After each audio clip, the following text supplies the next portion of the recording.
अभी इसमें तो नहीं किया, इस सेशन में हम जो रुद्राष्टकम को हम मॉर्निंग में कर रहे हैं। आज हमने पांचवा श्लोक किया था। तो मैंने आज का और फोर्थ श्लोक का तो रिकॉर्डिंग की थी मैंने, वो आज का नहीं डाला, यूट्यूब पर डाल दूंगा। तो आप उसका यौगिक मीनिंग क्या है, उसका यौगिक अर्थ क्या है, गोस्वामी तुलसीदास जी ने जो लिखा है, ये फर्स्ट थ्री का किसी दिन दोबारा करके मैं रिकॉर्ड कर दूंगा।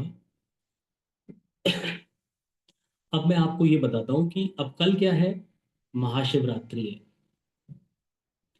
तो ये महाशिवरात्रि का सिग्निफिकेंस क्या है, क्या है महाशिवरात्रि का योगी के लिए महत्व क्या है।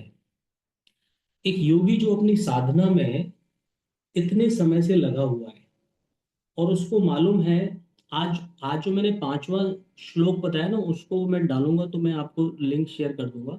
आप उसको सुनना पहले, है ना, उसको जरूर सुनना आप उसको। तो अच्छा, कल मैंने वो भी, समीर, एक सेकंड सेशन का 45 मिनट्स का था, वो आप शायद अभी देख नहीं पाए होंगे। कल समय मिले तो उसको आप देखिएगा, हम दुखी क्यों होते हैं और यौगिक समाधान।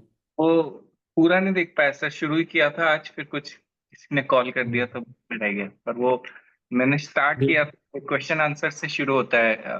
आप पूछ रहे थे क्वेश्चन हम्म। आंसर। हाँ, उन्होंने पहले से मुझे पूछा था कि, तो मैं उनको काउंसिल कर रहा था उसमें, तो उस पॉइंट ऑफ व्यू से बताया। स्वाति आप भी, मेघा आप भी, समय मिले कल छुट्टी हो आप भी देखना। रोहित, रोहित तो थे क्या उसमें आप शायद, ठीक है। तो महाशिवरात्रि से पहले आप, ये जो योगी साधना कर रहा है, साधना कर रहा है, तो उसने अपने आप को, जो मैंने बताया है क्या है, मैं हूँ शक्ति जो प्राण रूप में स्थित हूँ, कुंडलिनी शक्ति मूलाधार चक्र में है। मैं अलग अलग यौगिक अभ्यास से उस शक्ति को मैं ऊर्ध्वगामी करती रहती हूँ, करता रहता हूँ, और अपने आराध्य शिव से मिलने के लिए, ठीक है। तो ये भवानी शिव से मिलने के लिए,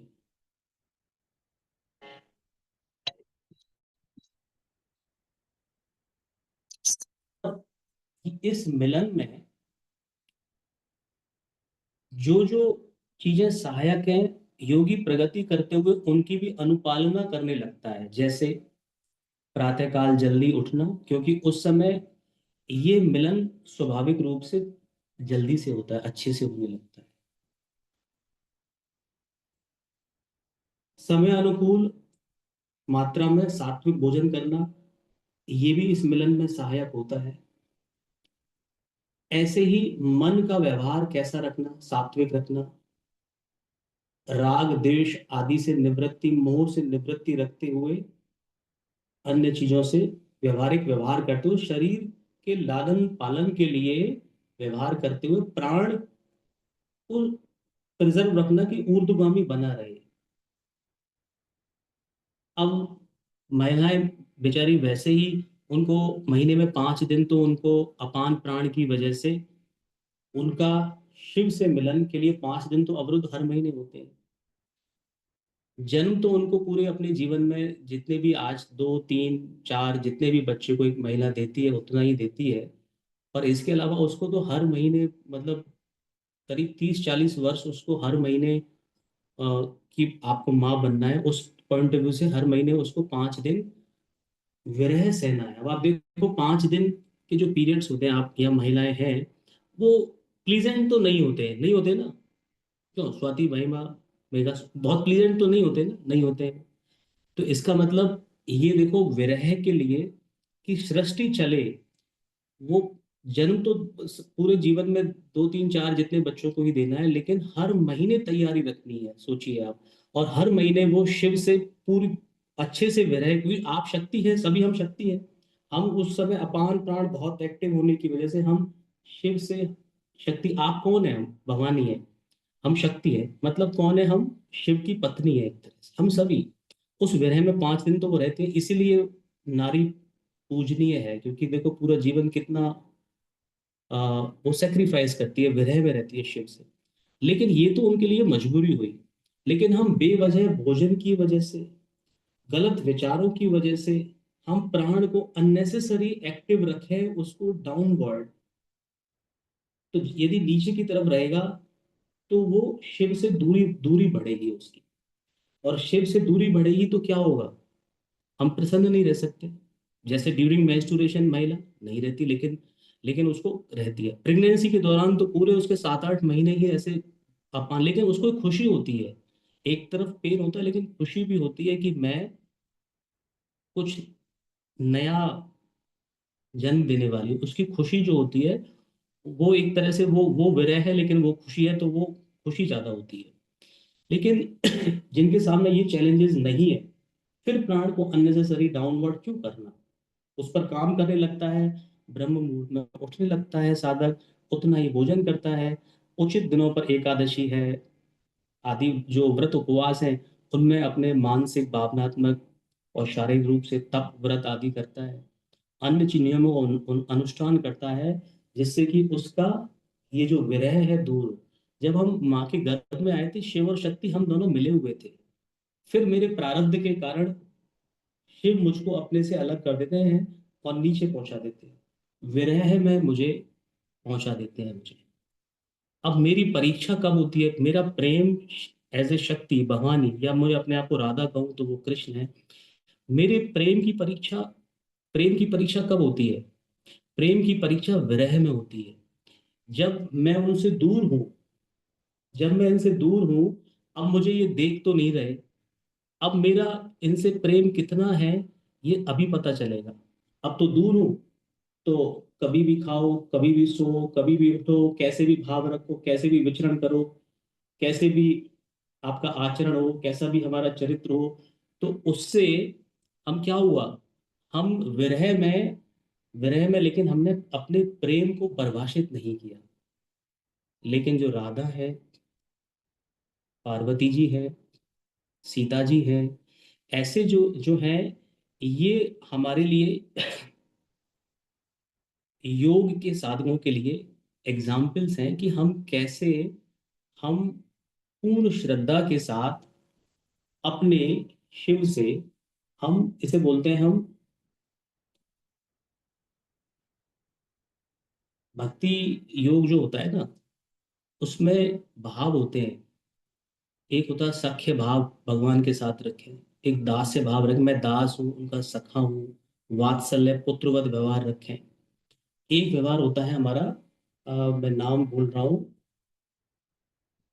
पत्नी वाला भाव होता है उसका, मैं उस शब्द को भूल रहा हूँ, जो चैतन्य चेचरी महाप्रभु। कौन सा? चेचरी भाव। कौन सा? चेचरी भाव। चेचरिए। चे चम्मच सहचर, वाला चे। सहचरी। हाँ। नो सहचरी सर भी चे। पड़ेगा कि, वो मुझे नहीं मालूम। सहचरी भाव तो होता है, और मतलब वो पत्नी का भाव ही है। अब लेकिन पत्नी का भाव यदि आप साधारण रूप से देखेंगे तो आप फिट नहीं बैठा पाएंगे। यहाँ लागू होता है पतिव्रता स्त्री के जो एग्जाम्पल्स हैं, भवानी है, जैसे सीता है, जैसे, तो ऐसे जो भाव है, उस भाव में वो शारीरिक संबंध तक नहीं होता है। तो उस भाव के साथ हम इस तरह से जीवन में व्यवहार करें 24 घंटे कि मेरी दूरी प्राण रूप से मेरी ऊर्ध्वगामी बनी रहे।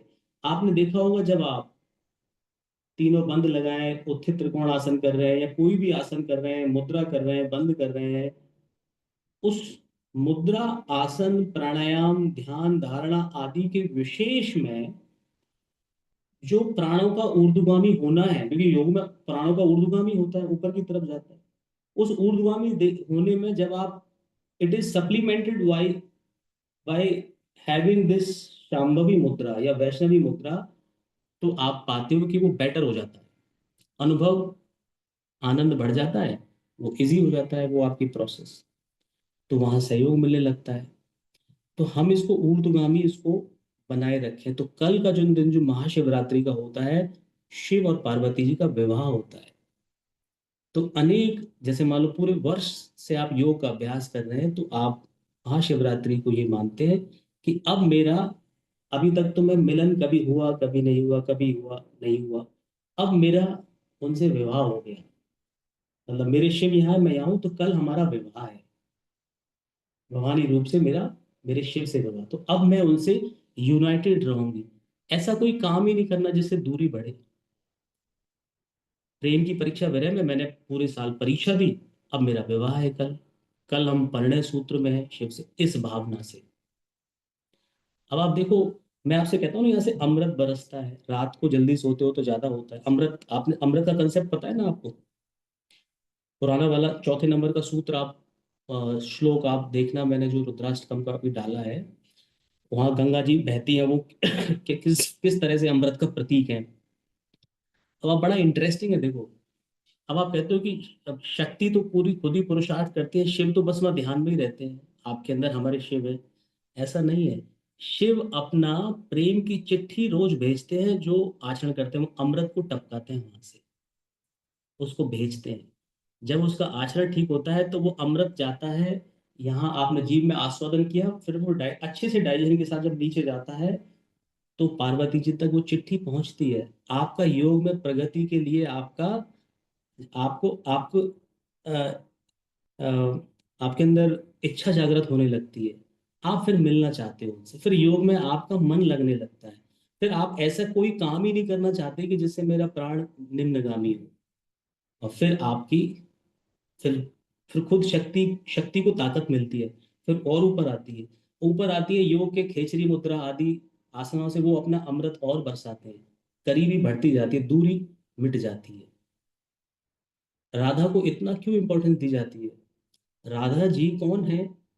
जो मोहिनी था ना, समुद्र मंथन में जो हुई थी, राक्षसों को छलने के लिए जो रूप धारण किया था विष्णु जी ने, तो सभी लोगों ने, जब वो आकर्षित हुए, सभी आकर्षित हो गए उनके रूप पर, तो श्री विष्णु जी ने कहा कि मैंने ऐसा क्या रूप की धारण किया कि सब लोग मुझ पर मोहित हो गए, तो मैं भी उनके रूप को देखना चाहता हूँ। तो उन्होंने अपना ही रूप राधा के रूप में द्वापर युग में प्रकट किया। वो मोहिनी का ही अवतार था, वो स्वयं कृष्ण ने ही अपने को, मोहिनी स्वरूप को राधा में प्रकट किया, और अपने ही स्वरूप पर वो मोहित भी हुए। लेकिन जो राधा इस बात का प्रतीक है, राधा ने अपने पूरे जीवन में किसी भी सांसारिक व्यवहार और संबंध को उतना इम्पोर्टेंस नहीं दिया, ना खाने पीने व्यवहार संबंध को, जितना उन्होंने कृष्ण को दिया। कृष्ण इस योग के, इस डेफिनेशन में वो शिव की तरह है, और राधा पार्वती की तरह है, शक्ति की तरह हम जो हैं। लेकिन हम तो देखो, हमें स्वतंत्रता मिलती है, हम तो भटकते हैं, हम कुछ भी खा लेते हैं। हमें सुबह उठना है, नहीं उठते हैं। हम कहीं भी विचरण कर लेते हैं। तो हमारा प्रेम, श्रद्धा एक निष्ठ श्रद्धा वाला नहीं है। लेकिन राधा जी का पूरा जीवन जो है उनका एक निष्ठ कृष्ण को समर्पित रहा, इसलिए वो आज भी और इतने सालों से बड़े बड़े भक्तों की इंस्पिरेशन है। इंस्पिरेशन है। जैसे आप जाओ वृंदावन में, राधा वल्लभ जी का मंदिर है, वहाँ जो प्रेमानंद जी को जानते हो ना आप, महिमा, वो जो अपने जिनको आराध्य मानते हैं, वहाँ हित हरिवंश जी, जहाँ से राधा वल्लभ जी का विग्रह आया, तो उन मूर्ति को देखो वहां पर, तो श्री कृष्ण की है मूर्ति, उसके नीचे राधा जी है, राधा जी के फिर नीचे है हरिवंश, मतलब राधा जी उनके गुरु हैं, उनको गुरु रूप में मानते हैं। यदि श्री कृष्ण की भक्ति पानी है तो राधा गुरु है। पार्वती जी हमारी कौन है? गुरु है।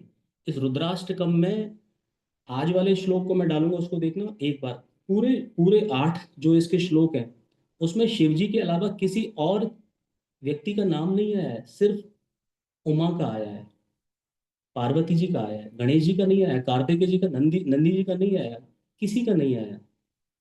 क्योंकि हमारा स्टेट क्या है, हम उमा की स्टेज पर है, हम शक्ति है, भगवान ही है। तो उन्होंने आज जो मैं दोबारा से लाइन बताता हूँ, ये है,